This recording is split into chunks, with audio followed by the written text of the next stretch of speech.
next up is Dominic Beaulieu-Prévost. We used to be professors at the same university in Montreal. He's still there. You left me. I left you. Dominic has been active in government since what, 2011 as well? Or Since this is 2012. and so he's looking at, he's a quantitative data analyst, and he's been looking at the safe sex practices within Burning Man. This is what he'll be talking about. And within the biography or the abstract, most of it will be covered by his talk. So I'll just be in the floor and I'll flash. If anybody knows how to switch to up throw.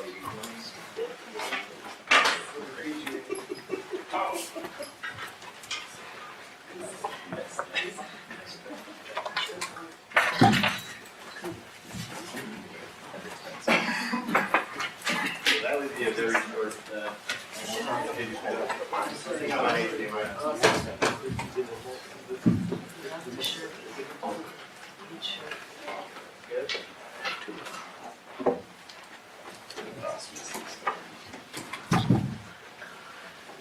I guess I should have it there. So, hi everyone. So, who am I? Basically, Dominic Beaulieu-Prévost, known as Hunter, also on fly, use whichever I answer to both. I was trained in psychology, mainly social psychology, clinical psychology, and I'm now a professor at the Department of Sexuality, one of the only departments of psychology, yet we study sex the whole thing. And I'm also lead analyst, research collaborator at Black Rock City Census, as Gauthier said. I'm learning since 2010 at the Beaulieu-Prévost Regional, and I've been with the Census since 2012. My main research topics tend to be social adversity, victimization, that kind of thing, well-being and resilience, social identities, communities, well-being. You can see how it fits with Burning Man, for example. And I obviously work on sex and intimacy also. I tend to say that I have some kind of research ADHD. I like to work on many things. I always have to manage that, but up to now it's kind of the talk I will give is based on an article that we've been working on for a couple of years now. And,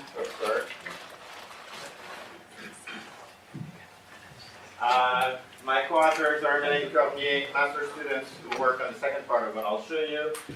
Megan Countess, David Scribble, Kerry Variance. Basically, these are census folk who've been working with me on that. So, research on mass gathering.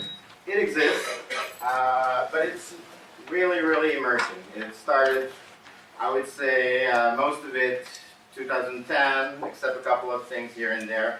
In event management journals, you'll see a couple of things, but as a movement, and I'm not denying what a lot of you are doing here, but we're doing a little thing here and there. And as something that goes beyond Burning Man, I would say it started, for example, in Mass Gathering Health, 2012, and they looked at a couple of topics, or went beyond what I was supposed to. So main topics tend to be, we're in biomed, so we will look at transmission of infectious disease, crowd assessment, crowd management. How can we deal with that kind of event? How can we react? How can we adapt to these events? Injuries, harm reduction, that kind of thing. STIs, I'm in sex research, so that's one of the things I'm working on. Basically more safe sex for today. But what about mass gathering in health? Two main things that make mass gathering special compared to other places are first the geographical diversity of participants. If we're talking about transmission of any disease, anything that can be basically transmitted, whether it's the flu or STI. For STI, what we have is the fact that these mass gatherings, especially those that are international ones, will mix different sexual networks and people with different type of immunity, which means that in terms of viral infection and any type of infection, it's just better for them. Things go easier when you're in the same sexual network. There's some kind of equilibrium at some point, but when these things jump to another type of network, then things accelerate. The other thing is that mass gathering also have some kind of psychological effect. We don't feel the same in mass gatherings as we do, let's say, we tend to see the default world, but outside of the mass gathering. Two processes that we can use to assess what's happening are called the normative shifts and the relational shifts. Normative shifts is basically the fact that participants at a mass gathering will tend to shift their behavior and thoughts towards the norm of the group. The more they identify socially with the group, the more they will become a member of that group. We've seen, for example, that for music festivals, attendees on site will have a higher level of risk-taking, sexually and drug use, than the general population. That's an easy one. There are other examples, but I won't go that much into them. The relational shift is the fact that when we go in a mass gathering, we tend to change the way we relate to others also. So, by sharing the same social identity, by having them as part of your family or your network or people you trust, then we start changing the way we behave with them and the way we feel. People tend to be more trusting of others. They will tolerate greater physical proximity. They will be more comfortable with crowding, with body fluids also. Stranger sweating becomes less of a deal in mass gathering than outside of mass gathering. And people tend to feel happier. Obviously, these are not like, it didn't happen, all of that didn't happen to me. We're talking about population effect. However, mass gathering is one thing, but they might not all be the same. For example, Burning Man and so-called transformative mass gathering, is there something there that makes them different from the others? So if we look at in terms of norms and social processes, a couple of things that we can say about these events is that they tend to be highly interactive, socially immersive environment. They lead to a strong sense of community and belonging. They're often described as safe space for exploration, places where people feel comfortable exploring who they are, being creative and all that. And they're said to frequently bring about personal transformation. Ask more about that topic to Daniel later today. So, I will talk to you about two aspects, two separate projects, but quite parallel projects. One is more social, and the other is more public health. Why public health? Because we care about our community, and that's one of the ways we look at it. Public health topic, though, will be dealt with from a harm reduction point of view.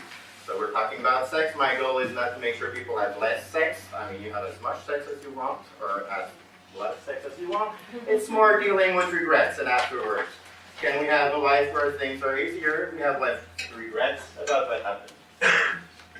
So, method, I'll go quickly over that because DB8 was quite nice to give the beginning of my talk on that.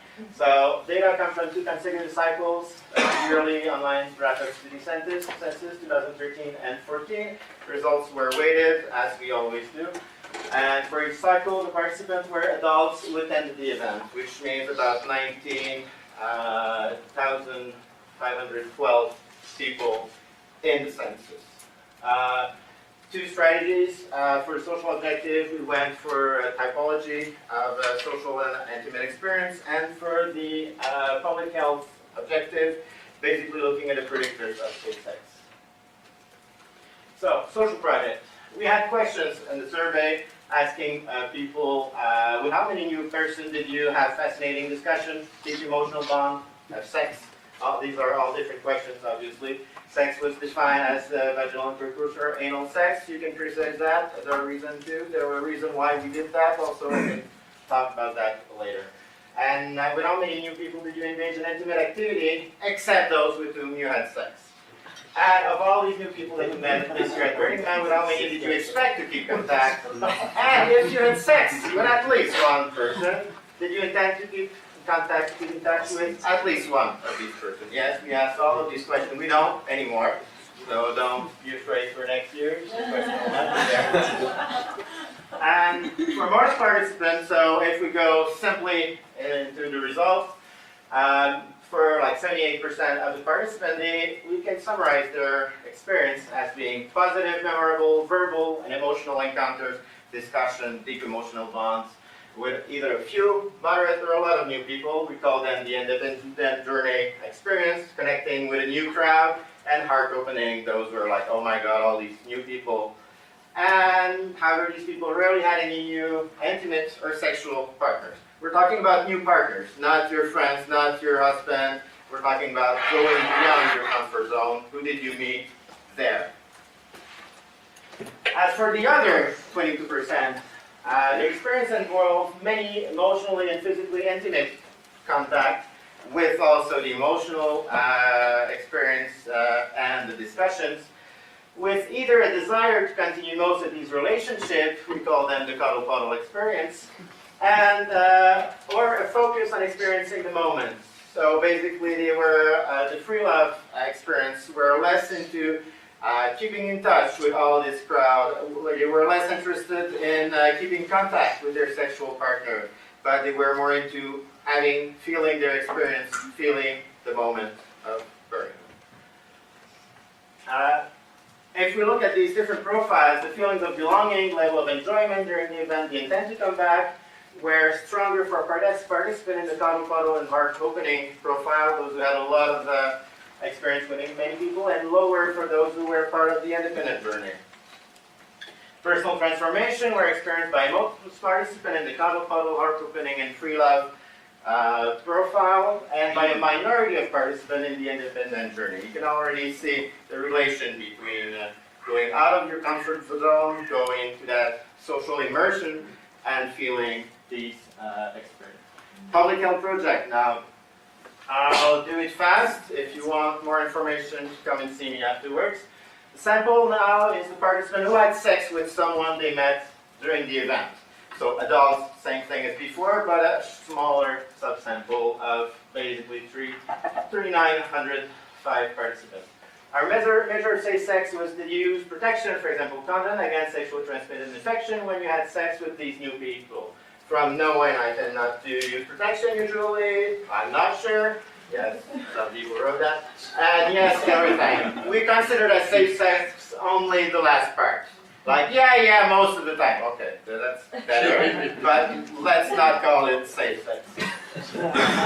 So, main result, if we look at everyone, so the whole population, not just those with sex, like people who went to Burning Man, coming back home, we have about 5% of the Burning Man population were from those who were in an exclusive relationship who had unprotected sex. 9% for those who were not in an exclusive relationship. The main explanatory factors, I will not show you a table with numbers that much. I will show you more the integration, the theoretical integration. And for more information, you go to the article that does not exist anymore right now, but please come and see me. So we saw basically three main factors. One is the level of prior preparation and practice. For example, people who were in an exclusive relationship or who self-identify as being asexual had more risk. Like, what being asexual means that I have more risk of having sex? No, but if you had sex and you identify as asexual, let me tell you that you were probably not prepared for that. And the chances of safe sex were lower. Chances of risk were higher. So, we also had lower rates for people who had experience with sex partner. They've had more sex partner in their life, last 2 years. They had, at Burning Man, they had more intimate contact that did not end into sex. These people were better when they had sex to have safe sex. Variation in sex education. We saw that there was some kind of divide at 50-year-old.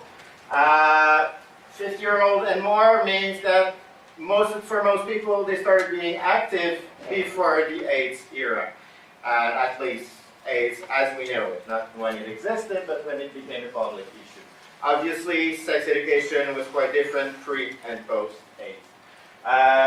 Gay and lesbian identity were also associated to higher risk. However, let's not start panicking. First, some caveats. I have 2 here, even though there's one in the room. And first, for gay men, the way we understand sexual risk is incomplete. There are things that they will do that are done in that community way more that was not assessed by what we were doing. And for lesbian women, remember that we had a phallocentric question about sex. So it involves that what we're saying about women having sex with women might not be totally correct. And we could also see differences in terms of cost benefit. So, for example, if you're in a same-sex relationship, the chances of pregnancy tend to be a bit lower. They tend not to be a concern. If you assess your overall risk of, should I do that? There's less risk involved. STI, but maybe not pregnancy. Same thing for cis women after menopause and their partner, for example. And the intent to keep contact with one of your sex partner was also related to more risk. Why is that? We're not the first one to find that kind of thing, but when you want to continue a relationship with someone saying like, hey, we need a condom, can be seen as a lack of trust, can be seen as a way to say, hey, you might be dirty. So because of that, people will find it harder to negotiate condom use or safe sex in these situations. Last thing I would like to talk about, because I guess I'm more at 16 minutes now, is that we found something interesting. When we tried to predict safe sex and we used the profile that we had, we basically found that those who were part of either the free love or the cuddle puddle profile compared to the other profile had less risk than the other. Basically, those who were more into the social immersion, the relational aspect of Burning Man, ended up having less risk, which can be interpreted without seeing that as a proof of it, that those who were more into that event ended up going for more risk. So there could be a protective aspect of Burning Man compared to other mass gatherings. That's about it.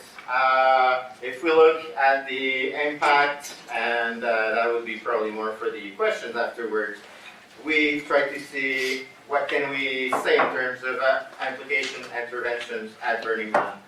And we can talk afterwards about the other projects we are working on. Thank you very much. All the references that you don't see. And if you're interested in that, I will make it available and we'll see. Thank you very much.